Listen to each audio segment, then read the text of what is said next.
One of the first congregations was a Central Baptist in 1900. Edmonton's Macaulay area is home to Church Street, said to contain one of the largest concentrations of churches in the world.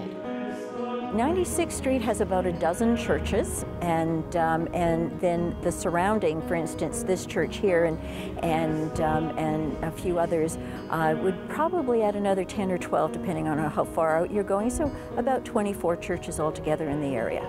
The most impressive of all is Ukrainian Catholic St. Jehoshaphat's on 97th Street.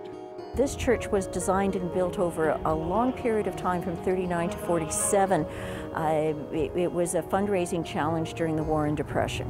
In here is some of the finest stained glass in Edmonton. Without a doubt, the most impressive interior of any of the inner-city churches in Edmonton is St. Jehoshaphat's, and it includes that spectacular chandelier. This is the only one right now that has a historic designation. Some others may be designated as well as the 96th Street area becomes more deeply recognized for its place in local history. This is not very far from what used to be the Immigration Hall and the train station. The train came through in 1905. So this was an industrial area, it was a residential area. So the people who lived here also worked in this area. This was the starting point for almost everyone who immigrated to Edmonton. The Ukrainians, the Germans, some French.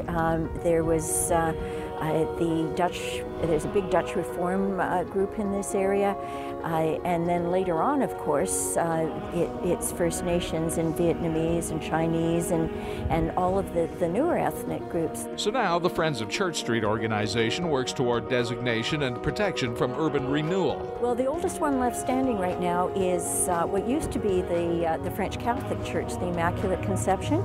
It's now the Vietnamese Catholic Church, but it was built in 1906. There's no actual design because if you look at all of these churches, they go from Gothic to modern.